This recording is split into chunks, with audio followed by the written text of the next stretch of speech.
So recently, I've been kind of going a little stir crazy as a result of, everything.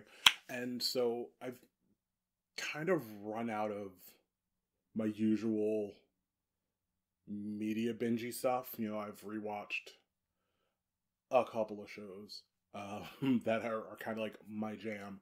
And I thought maybe it's time to try something new. And so I was poking around in Hulu for the first time in a minute, and I saw it recommended rather a new show from Freeform. Now, I am not delusional enough to believe that Freeform is in any way a channel intended for me. Given that it used to be Fox Family, ABC Family, the Family Channel. Regardless, I know that I am not in their core demographic. But, you know, try something new, right? So, the show that it's recommending to me is Motherland Fort Salem. So, once again, not something aimed towards me, it would seem. Uh, the poster or the promo image is of three young ladies in front of an American flag in some manner of uniform screaming. Cool. Why not? So I give it a shot. I click play, and I've only watched the first episode so far, and I think there's a discussion to be had about this. So it's one of those shows, that takes place in an alternate present. One thing changed in the past that has set America and Earth on a new path, and apparently that thing is the revelation that witches are real. Apparently, one would assume in Salem, someone at a witch burning actually did what one imagined a witch would do if she were strong enough and being attacked by muggles, to use an entirely different fandom's word. Um, but apparently, a witch fights back, reveals herself, and puts a stop to the burnings, and apparently forms a covenant with the U.S. government to make witches the army, I guess. But I'm getting ahead of myself. So the show starts, and it's bucolic view of a shopping mall. Capitalism at its best. Let's go spend. And there's this one lady just standing by herself in the midst of this, just kind of smirking and looking menacing. She even apparently makes eye contact with the little girl and does like, shh, because that's not creepy. Because normal people do that. So she's there by herself, shushing children that aren't speaking. And then she makes eye contact with a balloon and just starts mumbling to it. Apparently, in this new America, when you see people exhibiting signs of delusion, you don't do anything, because she's able to sit there and have a mumble conversation with a balloon for a solid like 5-10 seconds, and we know people have seen her, and no one miss, are you okay? So she's done mumbling to the balloon. Balloon floats down. She grabs the ribbon that the balloon is attached to, and it pops. Suddenly, trigger warning. Suddenly, everybody in the mall just starts flinging themselves off of balconies. Which, I'll admit, it's interesting. It was unexpected, caught me off guard completely. People are even like climbing the stairs. Like everyone who's downstairs, obviously they can't. So like they went up, and then it's a lot. So apparently, Balloon Talker, unfazed. She leaves, gets in a car, is driving down the road, lights her face on fire. Because that's a thing you do, apparently. Fire. And becomes... I don't want to be mean to the actress, because I'm sure she's a lovely person. But they made her the most unfortunate looking ginger I have ever seen in my life. And it's like, why did... Sure. But anyway, so she lights her face on fire. Her face changes. Like, she doesn't die immediately. She shapeshifts with fire face into this ginger who looks no less menacing than she already did. So it's like, you still look menacing. Like, people don't catch you because you look gruff. So, boom. That's happening. Then we cut to the introduction of our three main protagonists. You know, the three girls on the poster who are yelling. First one, her name is Raelle. First off, Raelle. So she's coming home. A neighbor is hanging out in her house because that's what you do. And it's revealed that Raelle is kind of like has matter. Cool. She is like the local healer.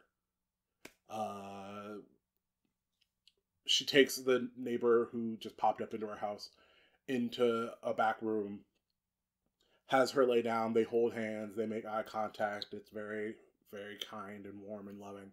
And then they say this weird, like, very prayerful type of incantation while holding hands. And then a wound that was on the neighbor lady transfers to Raelle. Cool. Next, we have Abigail.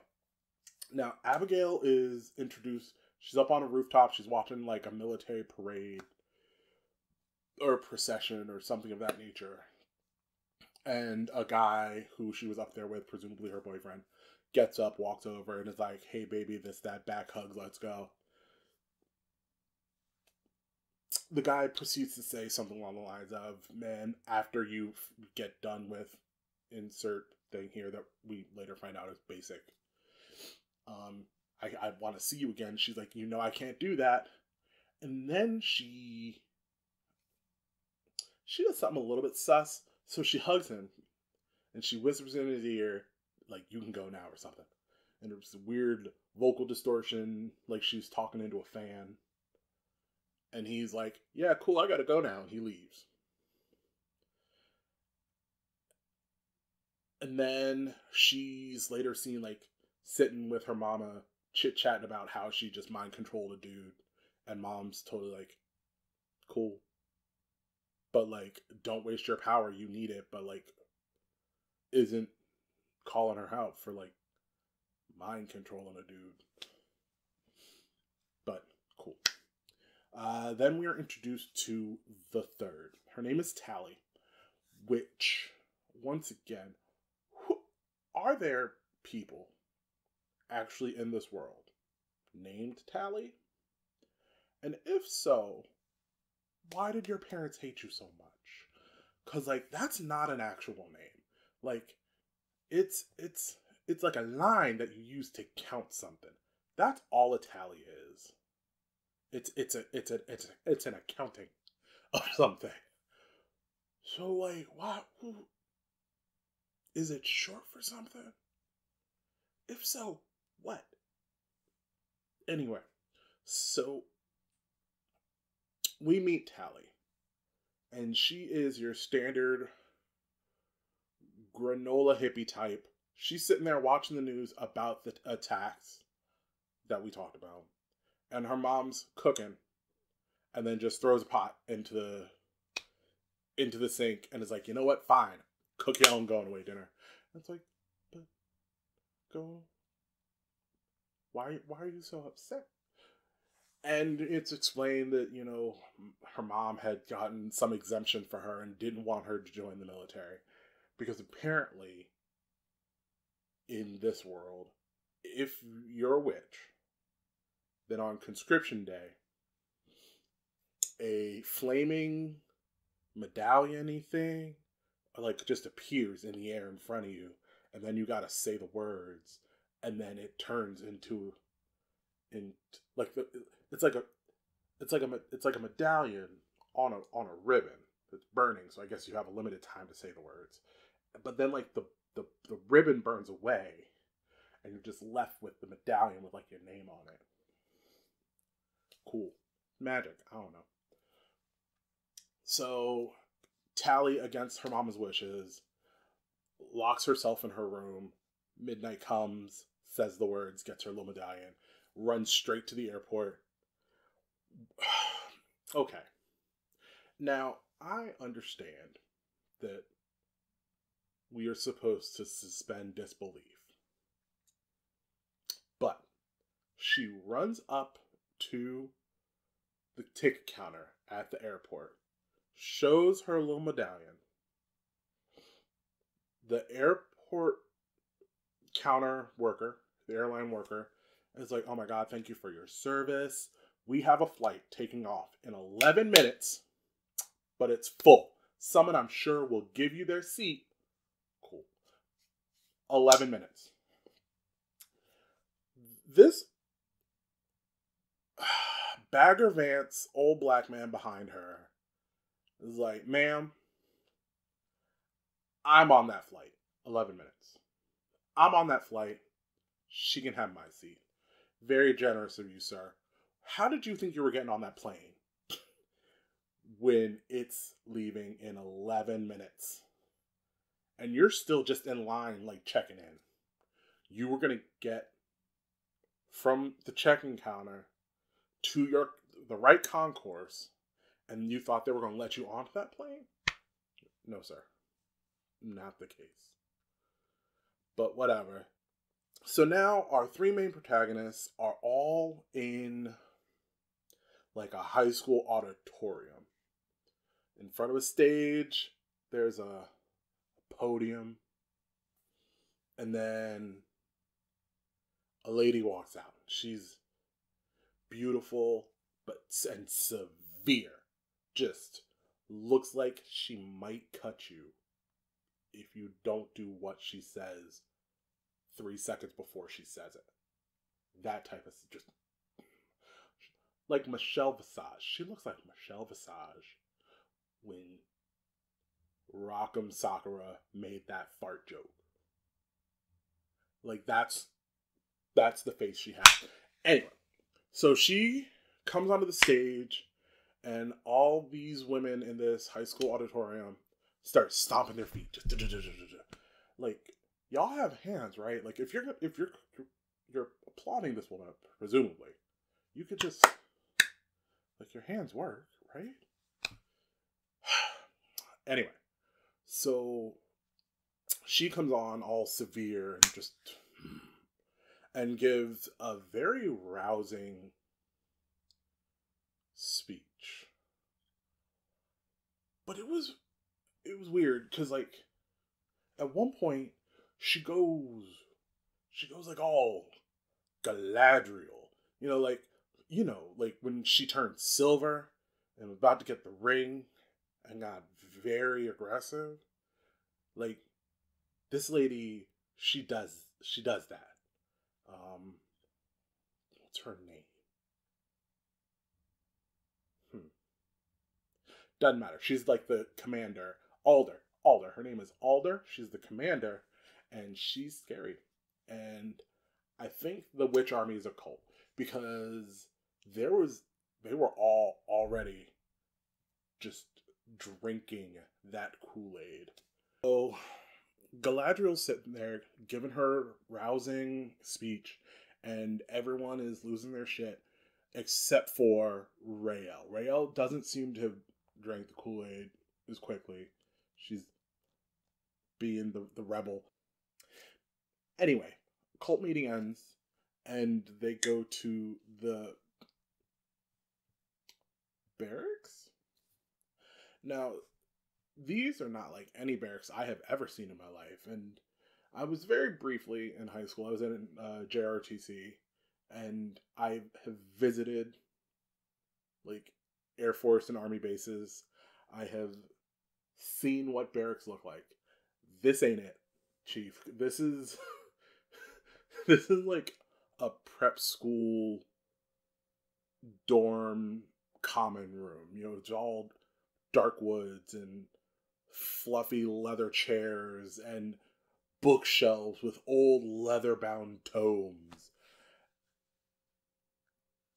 I don't, that's not, this is, sure. So at this point, we're introduced to, I think, the only person in this episode that I have noticed actually realizes she's in the military. We meet the drill sergeant. Her name is Anacostia Quartermain.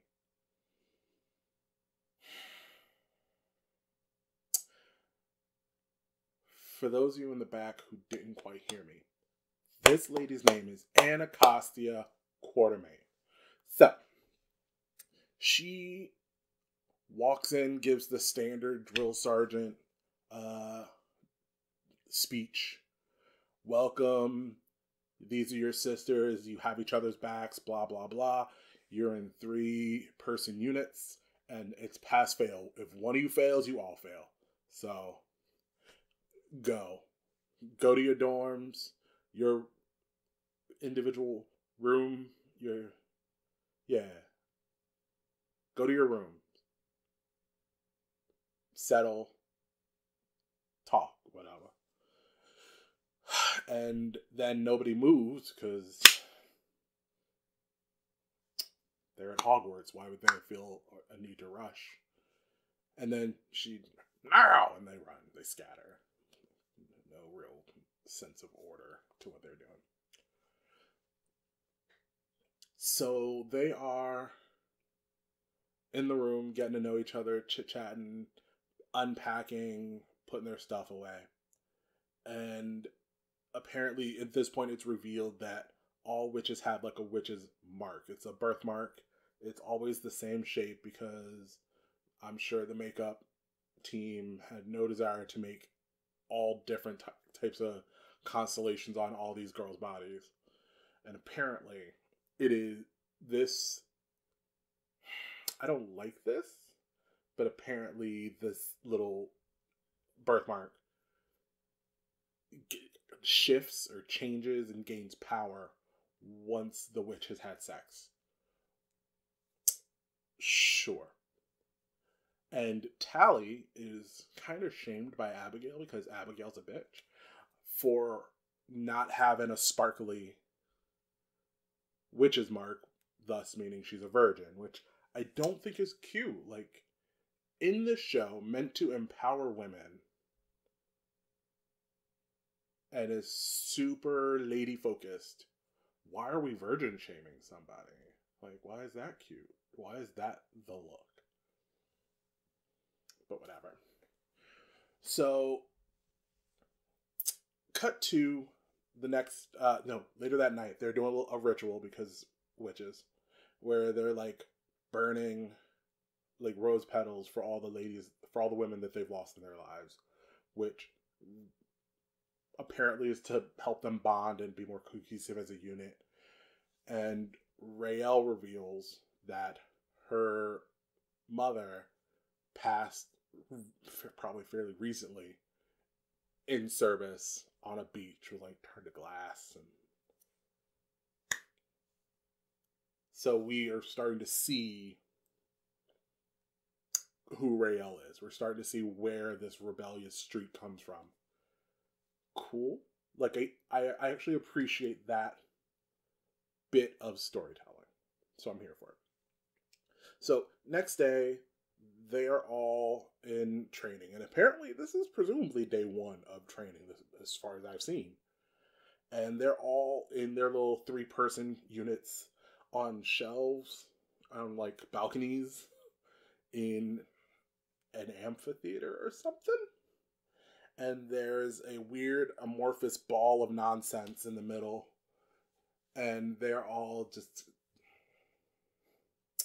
that video, and there have been plenty of them, but like there's this one video of like a choir was staying, or a bunch of choirs I suppose were staying in a hotel that had balconies overlooking like a central atrium, and these choir members decided to just sing a song on all the balconies, and it reverberated down in the atrium. That's what they're doing, but like they're not all singing the same song. It's and it's all like weird warble tones on voices. And then Raelle, rebellious streak as she has it, decides to roll out. In whose military can you just sneak out of basic training? But whatever. So she has snuck out of her training and is just wandering around this military base with no concern or consequences. And she sees like these tornadoes in the middle distance that are presumably controlled, because like there's gates saying don't go over here or you'll die, right? So while she's watching, the airbenders doing their thing, a girl shows up, and who is apparently also just skipping out on training. And now this girl's name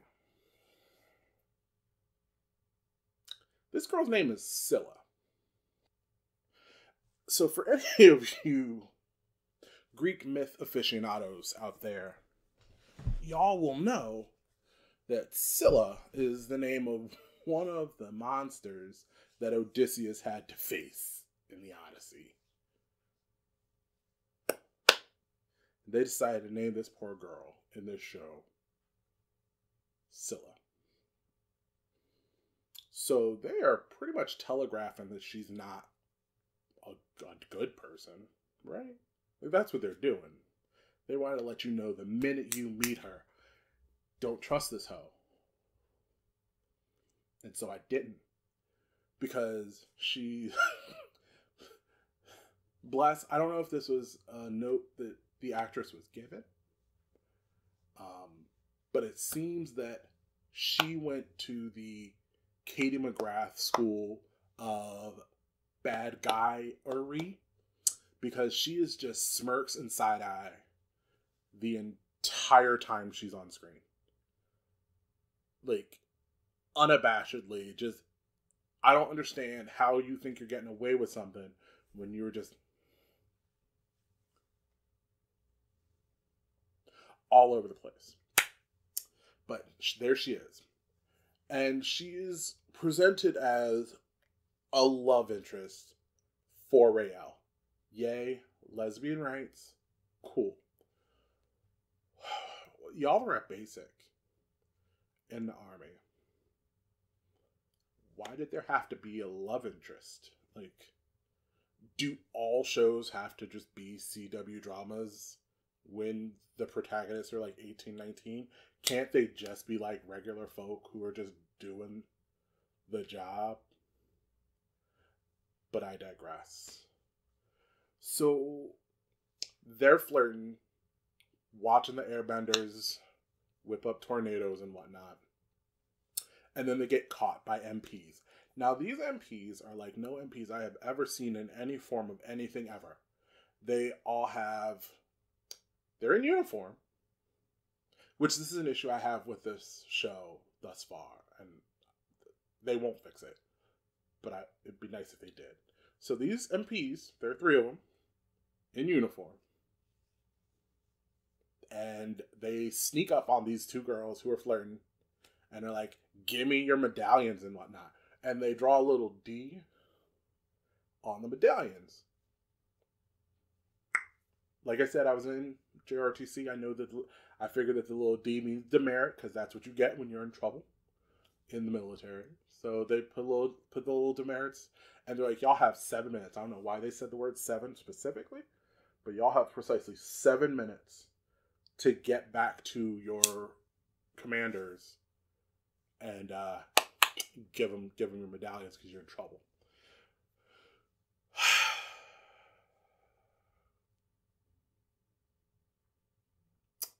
So these MPs are in uniform and have just hair down to here, intricate braids, updos that you would not be able to fit a hat on top of. And it bothers me to no end because that's one of the few things I remember from uniform code from 155 years ago when I was in school is for women who you were allowed to have hair as long as you wanted. Your hair could hang down to your ankles in your free time when you're off duty. But like when you're in uniform, your hair had to be up in a neat, sensible updo. You had to be able to wear your hat. And so it was usually in the form of a bun at the base of the neck, but your hair couldn't touch your collar. And so to see all these women in uniform, just hair any and everywhere, it's not okay. Like, I know y'all had some sort of consultant somewhere who probably told you about that, and you chose to ignore it. And like, that's just not the look, sis. But anyway, so Raelle goes back to Hogwarts, goes back to her dorm, and Anacostia Quartermain is standing there waiting for her and says, like, medallion now. And then makes the little demerit go away and gives her like the standard don't mess this up speech. You have potential, but like you gotta use it, all that jazz. And of course, Raelle is huffing and puffing and rolling her eyes the whole time, as you do when you're 18 and someone gives you that type of speech. But well, so fast forward to Abigail and Tally finding Raelle in the common room eating, which is another thing in the military. You all eat together. If one of you's eating, you're all eating. If one of you ain't eating, none of you are eating. Like, that's how this works. So I don't understand how Raelle is sitting there grubbing when she's confronted by the rest of her unit, but that's what it is. Cool. So they have a little back and forth. So Raelle and Abigail have their little back and forth. And of course, Tally, being the peacemaker, tries to calm them both down. And this conflict is continued throughout the episode. And it's explained later that apparently Abigail's mom was the commanding officer of Raelle's mom in the mission when Raelle's mom died.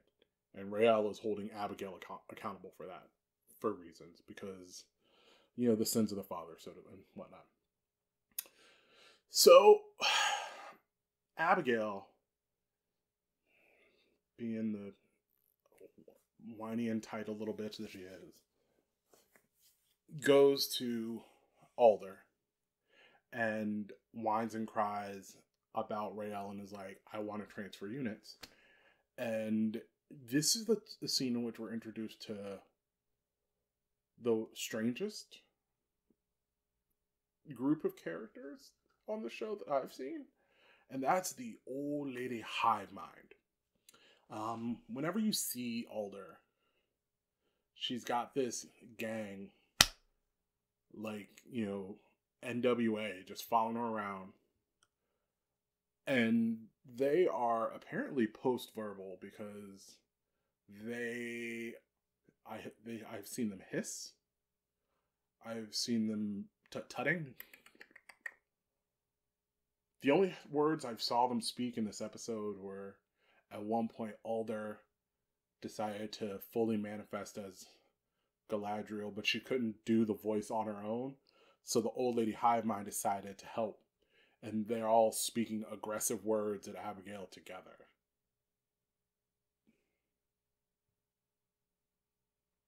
Of course, anyway, Abigail does not get her transfer because it's the first episode and they're all three on the poster, so obviously she was not going to get this transfer.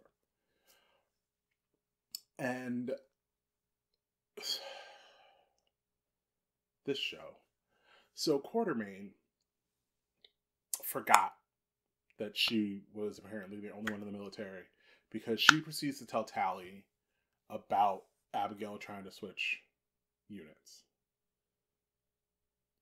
I don't think that's something. I don't think that's something that a person in her position would have done in real life. But hey, this show has made its choices.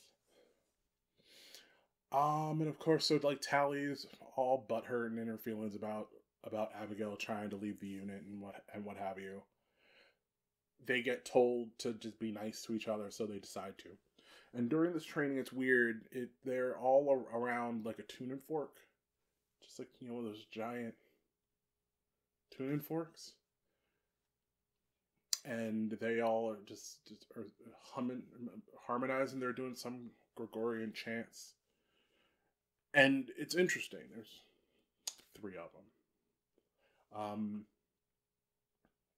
Abigail is singing the melody. Rael is singing the low harmony. Think Brittany Snow's character in Pitch Perfect after she got like karate chopped in the throat. No, after the nodes surgery. You know what I mean? And then we have Tally. The note that the sound engineers decided was coming out of Tally's mouth was interesting because it wasn't just one note.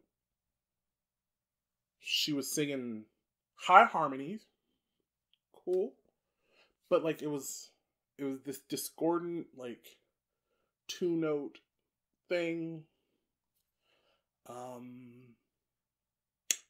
that I think only like 2 humans ever could do, but she's just doing it like it's normal and no one's surprised. So that's a thing. And like they're harmonizing, and then they just whip up a storm. And this storm is comparable in size to that big amorphous ball of CG from a couple scenes earlier that apparently it took the entire army to produce. Now these 3 girls, because they're in sync or what have you.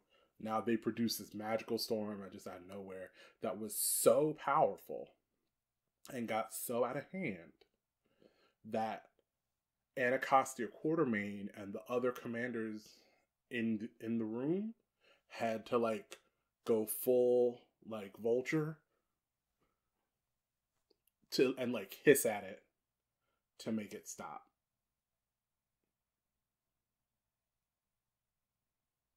Yeah.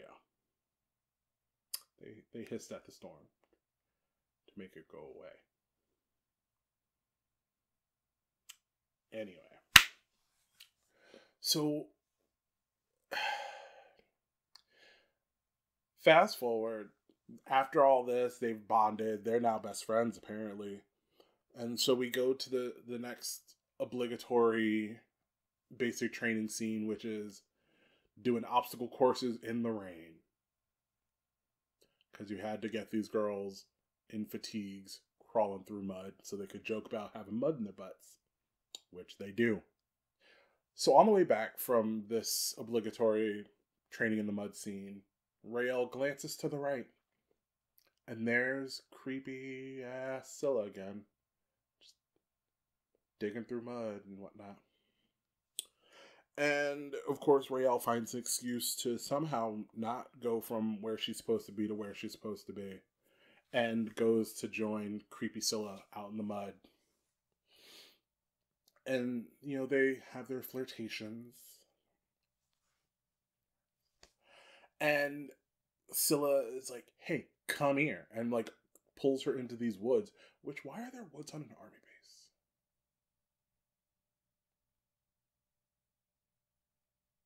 Anyway. So Scylla takes her back into the woods, and the sun has set in that time. Apparently, they went far enough that it was daylight, and now it's not.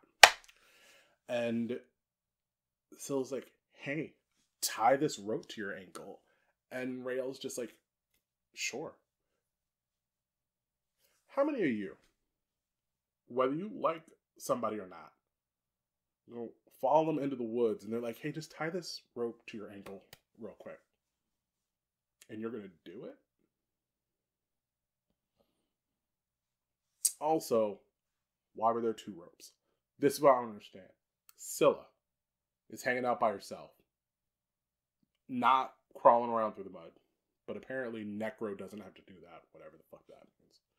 So, Scylla, hanging out by herself, rather conveniently on the path that Rael in her mud butt has to walk to get back to the dorm, to get back to prep school, and happens to have two ropes just hanging out, anchored in the middle of the woods. Cool KK.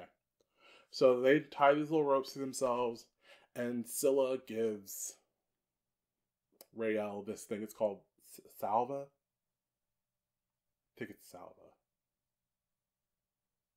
Flying patches. So apparently that's how witches fly in this world, is they have this little patch. It's of course in the shape of a star because witches.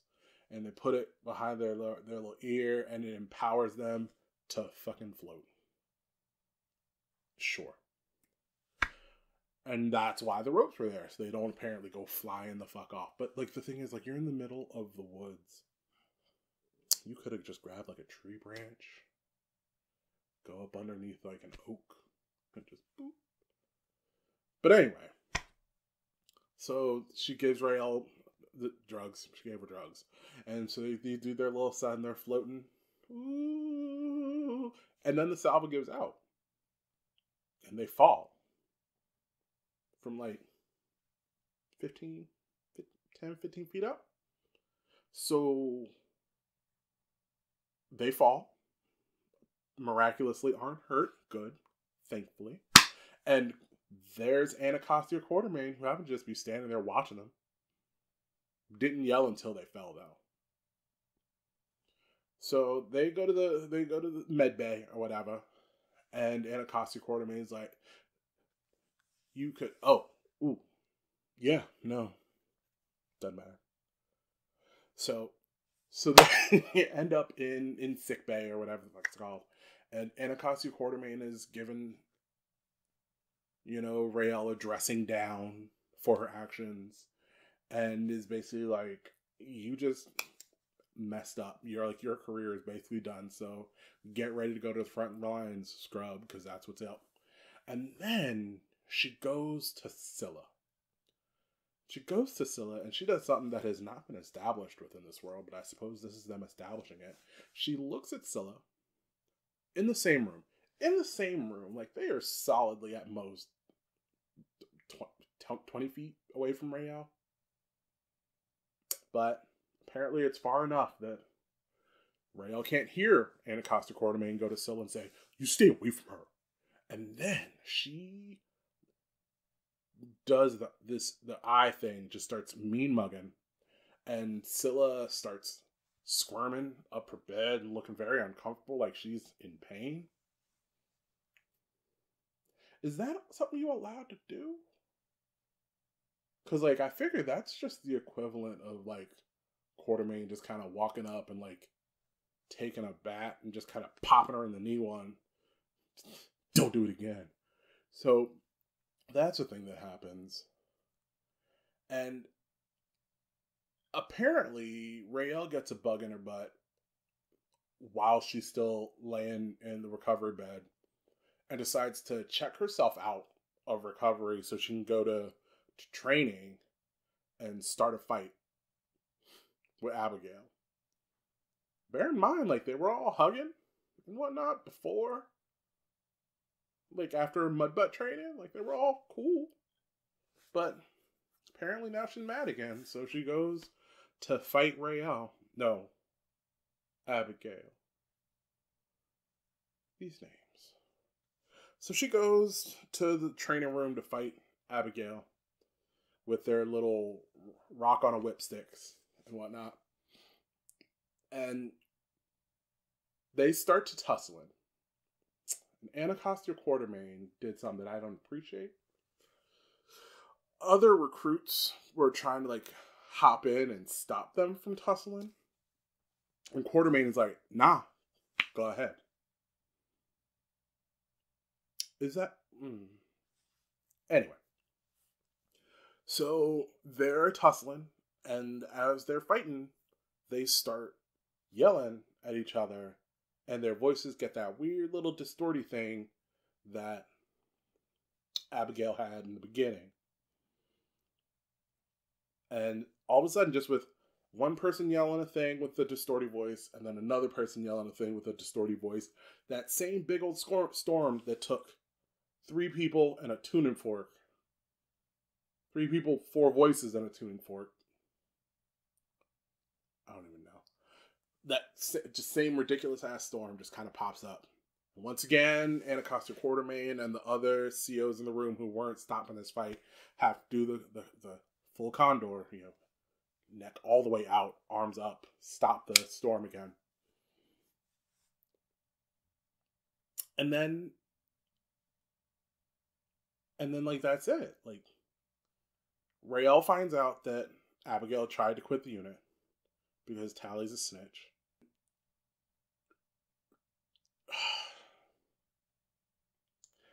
So,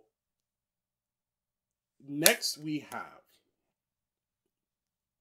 a scene in which that unfortunate looking redhead from earlier in the episode is looking in a mirror, and the reflection is the balloon. And she's just doing all this, every creepy thing that she can do. Like, she watched The Grudge and was like, I'm gonna be that little dark-haired girl. And then this little medallion, which was sitting up on a windowsill, falls. And she's like, oh no. She goes scrounging around, finds a lighter, sets her face on fire, because we know this is a thing that she does. She just lights her face on fire. And when the coin fell, we see through the window Raelle walking up the walk. So she's scrambling, lights her face on fire, starts burning away. Oh, wait, does that face look familiar? Oh, this looks like someone I've seen before. Knock on the door. And we see Scylla open the door. Oh man, Scylla, the person who's been creepy side-eye all day, is a bad guy. Who knew? Raelle's out there, walks in, and she does something that is not a thing that's done. So like when you go to give your love interest, your partner, your husband, your wife, your whatever, like a really like passionate, spontaneous kiss, you don't just like walk up and like just gently like just grab like their chin. No, like you walk in, you just grab them by the back of the head, like just bam, just kind of get all up in their space. This is not what Raelle does, which is interesting with the energy with which she enters the room. She walks in all just frustrated and in her feelings, and just very conveniently grabs Scylla like here. They start doing the thing. And as she's doing that, you can see the rest of Scylla's magic face burning away in the back. Now, if Raelle had done that like a human, Scylla's whole, like, Scylla's whole business just would have been out there on Front Street in episode 1. But no, we have to hide the fact that she's the main representative of the bad guys on it. Cool. Sure. I believe it. So, this show, like, I realize I've kind of ragged on this show a lot. But it's just because, like, there were choices made that just don't make any goddamn sense. Why are all these people in the army just wandering around doing whatever the fuck they want to do, but then they get in trouble for wandering around doing whatever they want to do, but, like, why were you allowed to do it in the first place? 1. 2. Why are they just arbitrarily in full uniform whenever they seem to want to be? But not really following any... There doesn't seem to be anything resembling, like, a uniform code other than, hey, this is what you gotta wear. Everything else is on you. You want a full face and hair down to your ass? Go for it. I hope they explain the old lady hive mind. Because admittedly, like, it's piqued my interest. I'm not gonna lie about that, but it's weird. It's weird, man. It's really weird. And then I don't know. I mean, I don't know if I'm gonna watch this show, and, like, who knows? Maybe we can start a discussion. Maybe somebody can hop into the comments and let me know that this show gets better, because I don't imagine it will. But I have been wrong in the past, so here's hoping. I might not actually find out, because, like I said, I might not watch it. But here's hoping.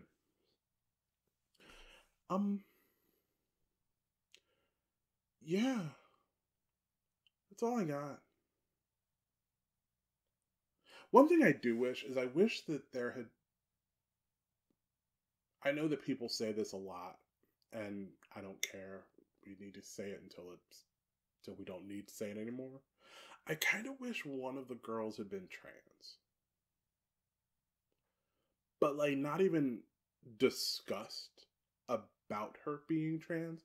Like, I wish there had just been a trans actress who was just hired and was just there. No one says anything.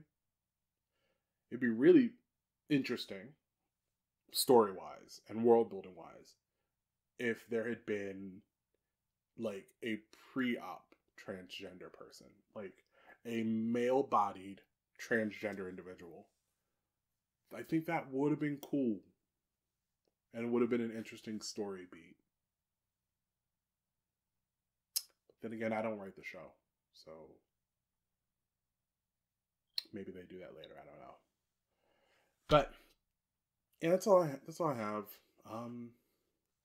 I suppose I should start doing that thing that people do and, say, if you enjoyed this, don't forget to leave a like and a comment and share, and don't forget to subscribe, and hit the bell if you want, I guess. But thank you for putting up with me for the past forever. I'm gonna try to put videos out more regularly, but, like, man, this quarantine is, like, just fucking my depression right now. But I'm gonna try. I make no guarantees. I owe you nothing. But I do owe me something, and I think that's what it's gonna be. So take care of yourselves. Wash your hands. Stay home if you can. Take a shower.